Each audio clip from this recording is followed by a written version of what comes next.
नमस्कार। मैं शिक्षा की बात हर शनिवार के इस अंक में शिक्षा से जुड़े सभी शिक्षकों और शिक्षा प्रेमियों का हार्दिक अभिनंदन करता हूं, स्वागत करता हूं। आज हम फिर से शिक्षा के लिए शिक्षकों और बच्चों के कुछ प्रश्नों के साथ उपस्थित हैं।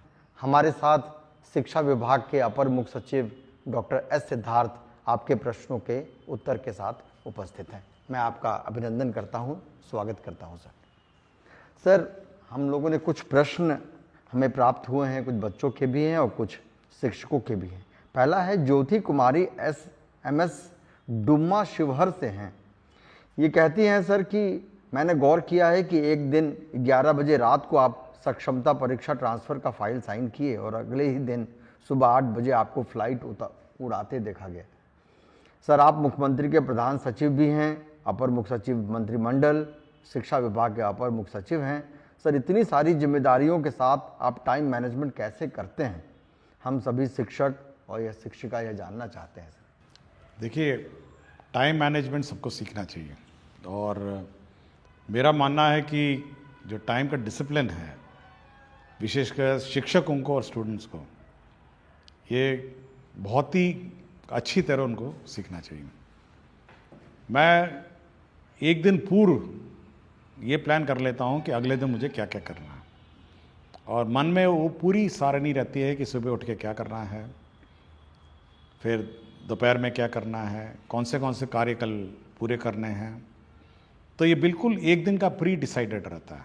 ये कोई मतलब वेग नहीं छोड़ देता हूँ कि अच्छा ठीक है, समय मिलेगा तो करेंगे, नहीं मिलेगा तो नहीं करेंगे। ये सब फिक्स्ड रहता है और मैं इसका बहुत ही मतलब सशक्त पालन करता हूँ, 100%।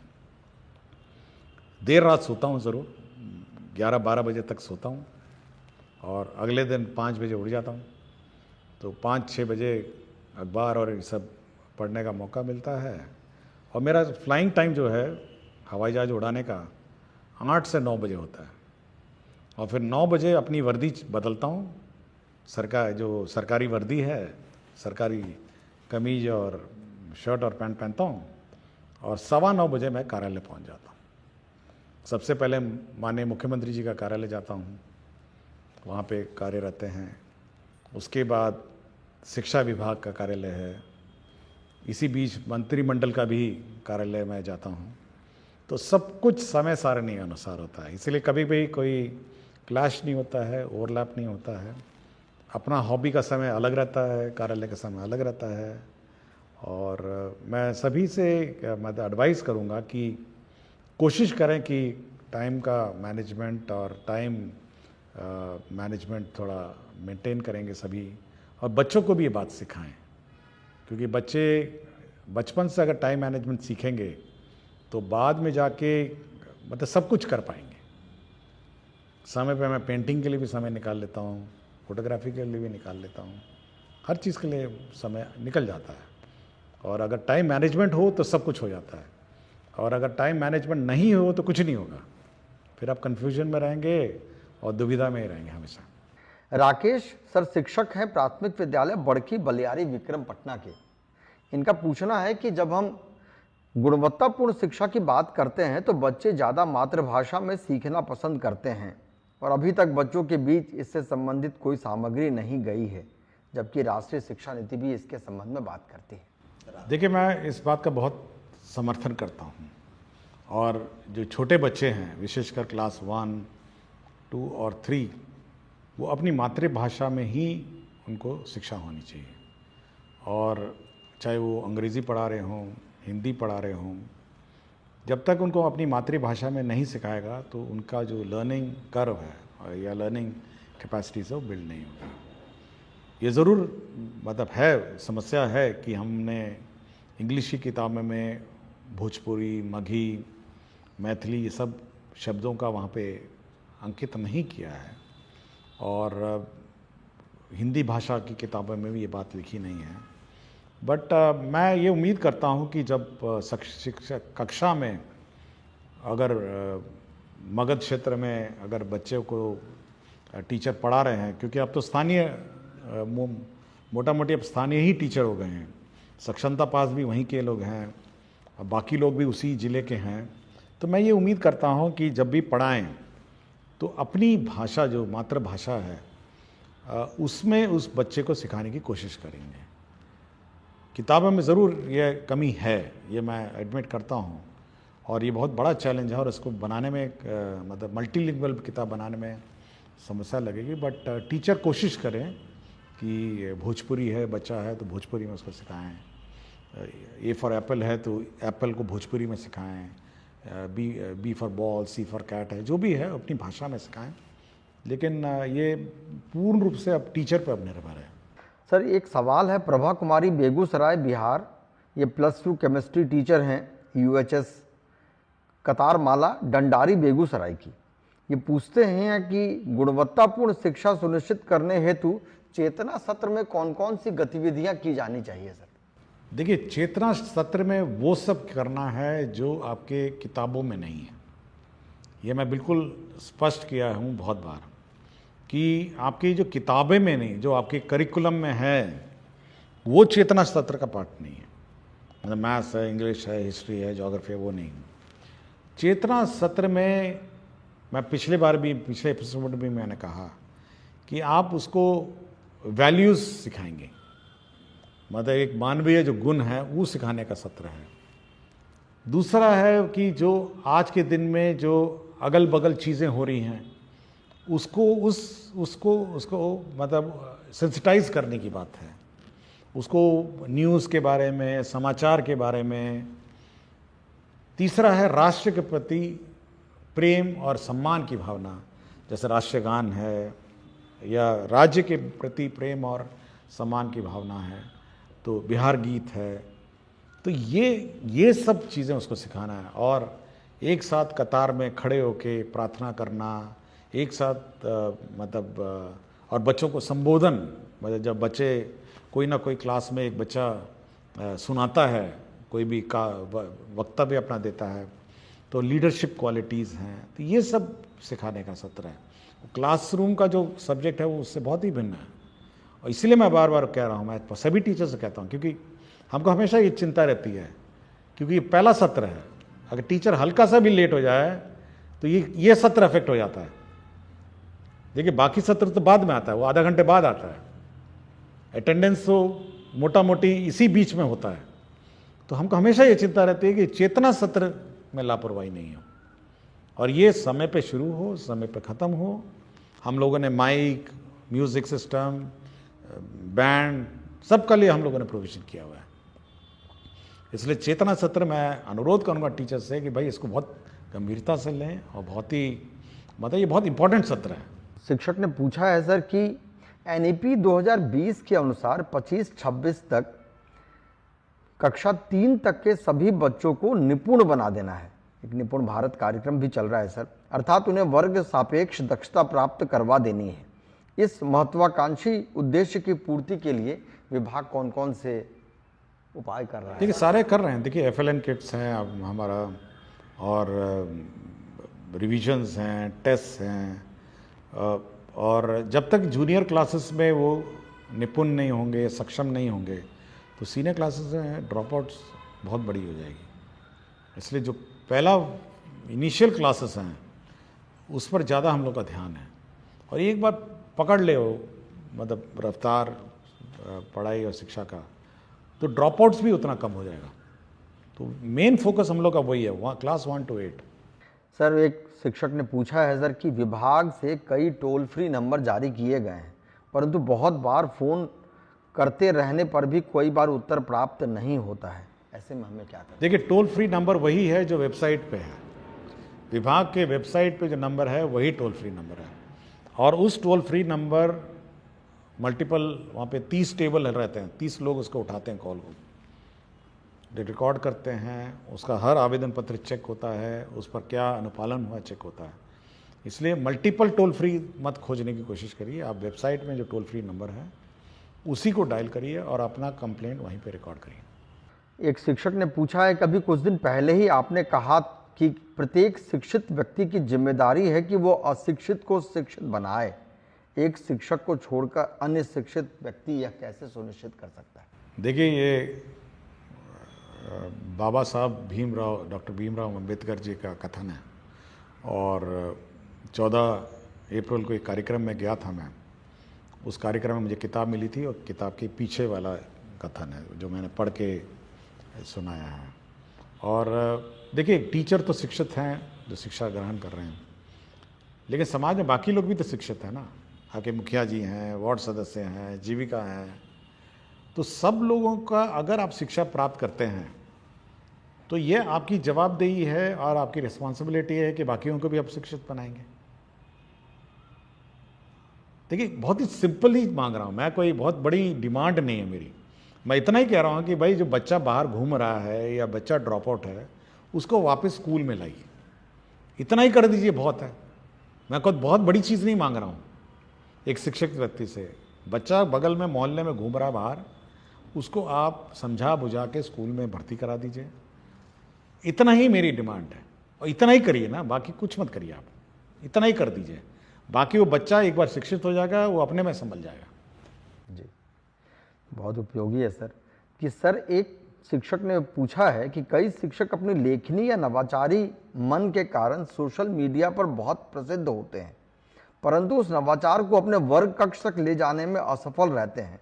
इस सिचुएशन को डील करने हेतु तो आपका क्या सुझाव है सर? देखिए, बार बार मुझे डायरेक्टर SCERT से मेरी बात होती है और मेरे ख्याल से हर एक महीने में उनका इस पर मेरे से डिस्कशन हो जाता है। और मैं बार बार उनको ये चिंता व्यक्त करता हूँ कि भाई ट्रेनिंग तो बहुत अच्छा कर देते हैं, FLN भी बहुत अच्छा बना लेते हैं, लेकिन यह वहाँ क्लासरूम परिवेश में क्यों नहीं दिखता है? मतलब जब क्लासरूम में जाता है तो ये परिवर्तन कैसे हो जाता है? आप या तो आपका ट्रेनिंग मेथोडोलॉजी गलत है। ऐसा नहीं है ना कि हम FLN यहाँ बनाएं, मान लिया उस दिन 110 FLN थे और क्षेत्र में जाएंगे, हो सकता है उसमें 110 में 60 हो, 40 नहीं हो पाए। तो बार बार मैं SCERT को ये बोलता हूँ, भाई ट्रेनिंग जब आप करते हैं और ट्रेनिंग मेथोडोलॉजी करते हैं तो आप ये ध्यान रखें कि जो आप पढ़ाते हैं वो स्कूल में इम्प्लीमेंट हो रहा है, यह सुनिश्चित करेंगे। और ये भी कहा है कि हर जो फैकल्टी है उसके साथ आप 2 स्कूल अटैच करेंगे। वो अपने जो प्रयोग है FLN का प्रयोग, वो देखेगा कि जिस टीचर को हमने ट्रेनिंग दिया था वास्तव में वो पढ़ा रहा है, नहीं पढ़ा रहा है जिस प्रकार की ट्रेनिंग उसको दी गई है, या अपने मर्जी से फिर शुरू हो गया। तो ये चिंता मेरी है कि सोशल मीडिया में बहुत सारे नवाचार हैं, FLN किट्स भी हैं, FLN मेथोडोलॉजीज़ भी है, लेकिन ये स्कूल में वास्तव में ये वहाँ पे है या नहीं है, हो रहा है या अलमारियों में बंद है या डब्बों में बंद है, ये मेरी बहुत चिंता है और इसका मैं समाधान निकालने की कोशिश में लगा हूँ। बहुत स्वाभाविक है सर। सर, एक प्रश्न पूछा है शिक्षक ने कि 100% नामांकन के लिए अभी नामांकन पखवाड़ा भी चल रहा है और यह शैक्षणिक सत्र की सबसे महत्वाकांक्षी उद्देश्य भी है। इसके डेट को अभी एक्सटेंड करके सर 22 अप्रैल तक किया गया है। वो पूछ रहे हैं कि सर हम शिक्षक ऐसा क्या करें कि जिससे नामांकन में तेजी आए? देखिए, तेजी में क्या, आपका पहले तो मीटिंग, मैंने पहले ही कहा है, आप मुखिया जी को ये मीटिंग करेंगे, वार्ड सदस्य को मीटिंग करेंगे, गांव में आंगनवाड़ी सेविका मीटिंग करेगी, आपके जीविका दीदी मीटिंग करेंगे, बच्चों की प्रभात फेरी निकालिए, आप स्कूल को इतना अट्रैक्टिव कर दीजिए कि मतलब बच्चे देखने आए स्कूल में क्या हो रहा है। तो जब एक्साइटमेंट लेवल स्कूल का बढ़ेगा तो बच्चे अपने आप आ जाएंगे। मतलब कभी कभी मैं सोचता हूँ कि कभी कोई JCB गांव में आ जाता है, उसको देखने के लिए 15-20 लोग इकट्ठा हो जाते हैं, मतलब एक्साइटेड हो जाते हैं कि कुछ चीज़ हो रहा है या स्कूल में हो रहा है। तो जैसी स्कूल में वो एक्साइटमेंट है, अटैचमेंट है, या स्कूल में कोई इवेंट हो रहा हो, माइक, देखिए एक चीज़ मैंने सबको कहा है कि शुरू में 6:30 बजे स्कूल है, आप एक ही काम करिए, कुछ नहीं करना है, आप जोर जोर स्कूल का गाना चलाइए, जोर जोर परेड करिए, जोर जोर अपना स्कूल में वक्तव्य दीजिए, ताकि पूरे गांव में आवाज जाए कि स्कूल शुरू हो गया। और कोई बच्चा बाहर घूम रहा है या उसका माता पिता सुनेगा ना, तो वो अपने बच्चे को देखेगा, कहेगा कि नहीं इस बच्चे को तो स्कूल में जाना है, बाकी बच्चे तो पहुंच गए। तो ये माइक है, बड़ा एम्पलीफायर ले लीजिए ना, बड़े बड़े एम्पलीफायर ले लीजिए, लेकिन ऐसा आवाज करिए पूरे गांव मोहल्लों में कि अगल बगल सारे माता पिता को पता चल जाए कि 6:30 बजे स्कूल शुरू हो गया है, अब स्कूल की गतिविधि शुरू हो गई है, प्रार्थना शुरू हो गया है, आपका राष्ट्रीय गीत हो रहा है या आपका कोई वक्तव्य सुनाया जा रहा है। ये जो आप पूछ रहे थे पहले कि चेतना सत्र का क्या उद्देश्य है, चेतना सत्र का उद्देश्य ये है कि चेतना स्कूल के अंदर ही नहीं बल्कि स्कूल के बाहर भी चेतना करना, और अगल बगल जितने माता पिता हैं उनको अपने लगे अंदर कि भाई मेरा बच्चे को तो होना चाहिए समय, लेट भी नहीं पहुंचाएगा, कि भाई जैसी आवाज आएगी तो बच्चा सो भी रहा होगा तो उठा के उसको भेज देगा कि भाई तुमको तो 6:30 बजे स्कूल शुरू हो गया है, और या कहीं ड्रॉप आउट होगा तो उसको भर्ती कराएगा। तो उस चेतना सत्र में माइकिंग का, आवाज का, मतलब उसका प्रयोग किया जाए और फुल वॉल्यूम में प्रभात फेरी निकाली जाए, माइक लगा के मुखिया जी का मीटिंग कराया जाए, वार्ड सदस्य का मीटिंग कराया जाए, जीविका बिल्कुल हिला दिया जाए, मतलब गांव का जो वातावरण है उसको इतना चार्ज कर दिया जाए कि सारे बच्चे स्कूल आ जाएं। बिल्कुल बच्चे भाग के आए स्कूल। हाँ, मतलब जब एक्साइटमेंट होगा तो सब आ जाएगा ना। अब आपको उम्मीद करेंगे कि हाँ एक तो शांति से वातावरण में स्कूल चल रहा है, आप उम्मीद करेंगे कि अच्छा हम अपना बच्चा लेके जाएंगे, अच्छा कल, आज नहीं तो कल ले जाएंगे, कल नहीं तो परसों, करते करते करते गया। फुल वॉल्यूम में गीत बजाइए, स्कूल में गीत बजाइए, फुल वॉल्यूम में प्रार्थना चलाइए, पूरा गांव का माहौल को ना हिला दीजिए माइक से। विभिन्न धर्मों में भी है, होता है ना, मस्जिद में अजान होती है, मंदिर में आरती होती है, कितना अट्रैक्शन हो जाता है किसी भी मनुष्य को कि बस जाके प्रार्थना या इबादत करनी है, तो वो पैदा करना पड़ेगा स्कूल को। एक मंजीत कुमार शिक्षक हैं सर, राजकीय मध्य विद्यालय माधोपट्टी के। आजकल बच्चे मोबाइल में बहुत अधिक समय बिताते हैं, क्यों नहीं मोबाइल आधारित शिक्षण सामग्रियां शिक्षा विभाग द्वारा ऑनलाइन उपलब्ध करवाया जाए ताकि वे घर पर भी सीखना जारी रख सकें। क्या इस तरह के मोबाइल आधारित शिक्षण सामग्री में मूल्यांकन की व्यवस्था भी हो सकती है? देखिए, हम लोग का है कि इस क्लास 6 से हम लोग ICT लैब स्थापित करेंगे सर, और क्लास 6 से सभी स्कूल में कंप्यूटर होगा, छोटे स्कूल में कम होगा, बड़े स्कूल में कम होगा, और हम लोग मटेरियल को डिजिटल फॉर्म में भेजेंगे सब स्कूल में, और कोई भी माता पिता या बच्चा लेना चाहे डिजिटल फॉर्म में ले सकता है। तो ये व्यवस्था हम लोग कर रहे हैं, और लाइब्रेरी में पेन ड्राइव हम लोग रखेंगे, जो बोरो करना चाहेगा किताबों के अतिरिक्त पेन ड्राइव भी बोरो कर सकता है, घर ले जाए अपना कॉपी करे या जो करना करे। तो डिजिटल लाइब्रेरी को भी हम लोग स्ट्रेंथन करने की कोशिश में है।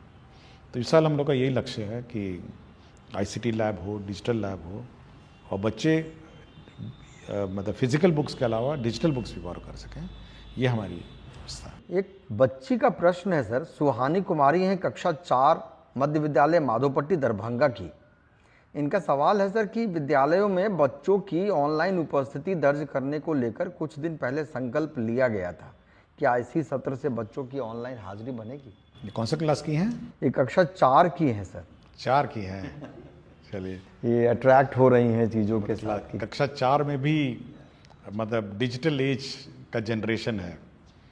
देखिए, हम लोग ये अवश्य है कि हम लोग ऑनलाइन अटेंडेंस लेंगे, और सबसे प्रथम 1 मई से आपको याद होगा कि हम लोगों ने 30 टैबलेट 30 स्कूल में बांटे हुए हैं और उसकी मॉनिटरिंग कर रहे हैं। तो सबसे पहले हम लोग इस 30 स्कूल में ऑनलाइन अटेंडेंस, मतलब बच्चों का अटेंडेंस करवाएंगे। ये 30 जो स्कूल्स हैं, 5 ज़िले हैं, 5-6 ज़िले हैं, हर ज़िले में 5 हैं, और उसमें इवन फेस रिकग्निशन सॉफ्टवेयर भी बिल्ट इन है। तो बच्चा अपना रजिस्टर करेगा, टीचर भी रजिस्टर करेंगे, और अटेंडेंस, ग्रुप अटेंडेंस होगी बच्चों की और टीचर की भी, और ऑटोमेटिकली वो सॉफ्टवेयर जो है वो इनके लाइब्रेरी फ़ोटो से उस फोटो को मिलान करेगा और टीचर का अटेंडेंस शीट बना देगा और बच्चों का अटेंडेंस शीट बना देगा कि कौन बच्चे उपस्थित हैं, कौन बच्चे उपस्थित नहीं हैं। तो ये 1 मई से 1 मई से ये 30 स्कूल में हम लोग लागू कर देंगे। ये ट्रायल पे चलेगा कुछ दिन, टेक्नोलॉजी नहीं है, लेकिन उसके बाद आपको हर टीचर का attendance automatically optical recognition software से निकल जाएगा और हर बच्चा ग्रुप में भी बैठ के मिड डे मील खा रहा है, उसका फ़ोटो ले लेंगे तो वो ऑटोमेटिकली बता देगा कि कितने बच्चे, कौन बच्चा खा रहा था और कौन बच्चा उस पूरे कतार में मिसिंग है। तो ये सॉफ्टवेयर है। कक्षा 4 की जो सुहानी कुमारी बच्ची हैं, छात्रा है, तो डिजिटल एज में प्रवेश कर रही हैं, तो अब वो कागज़ी अटेंडेंस और फिज़िकल अटेंडेंस का युग ख़त्म हो गया है और एक बार ये टेस्ट हो जाएगा तो स्टेट वाइड रोल आउट करेंगे हम। बहुत बहुत धन्यवाद सर।